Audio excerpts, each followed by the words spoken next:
Once the threat's been detected and contained, it has to be removed or remediated. When it comes to malware infection, this means removing the malware from affected systems. But in some cases, this may not be possible, so the affected systems have to be restored to a known good configuration. This can be done by rebuilding the machine or restoring from backup. Take care when removing malware from systems, because some malware is designed to be very persistent, which means it's resistant to being removed.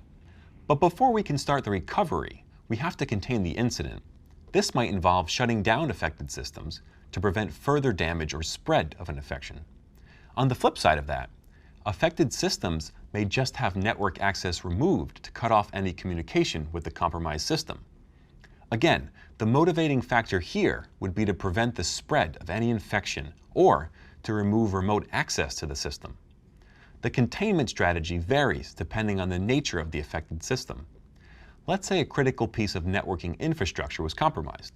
A quick shutdown may not work since it would impact other business operations. On top of that, removing networking access might trigger fail-safes in attack software or malware. Let's say a piece of malware is designed to periodically check into a command and control server. Severing network communications with the infected host might cause the malware to trigger a self-destruct function in an attempt to destroy evidence. Forensic analysis may need to be done to analyze the attack. This is especially true when it comes to a malware infection. In the case of forensic analysis, affected machines might be investigated very closely to determine exactly what the attacker did. This is usually done by taking an image of the disk, essentially making a virtual copy of the hard drive. This lets the investigator analyze the contents of the disk without the risk of modifying or altering the original files. If that happened, it would compromise the integrity of any forensic evidence. Usually, evidence gathering is also part of the incident response process.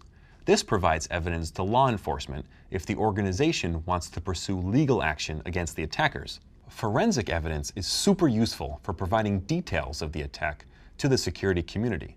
It allows other security teams to be aware of new threats and lets them better defend themselves.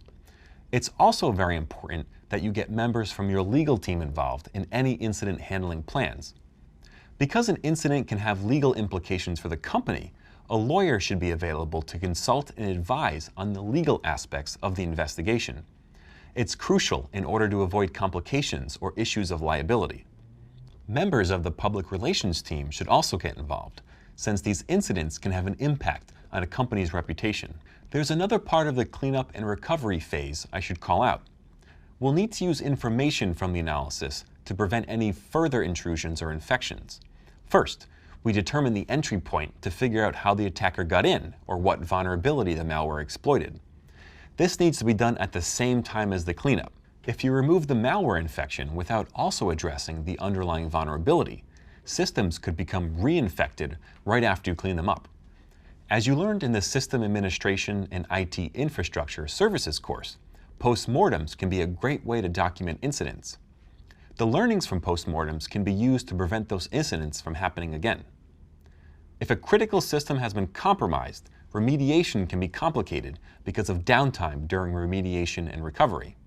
Logs have to be audited to determine exactly what the attacker did while they had access to the system. They'll also tell you what data the attacker accessed. Systems must be scrutinized to ensure no backdoors have been installed or malware planted on the system. Depending on the severity of the compromise or infection, it might be necessary to rebuild the system from the ground up.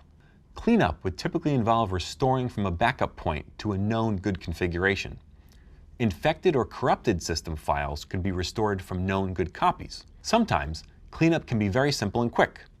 I hope that's what you find more often than not.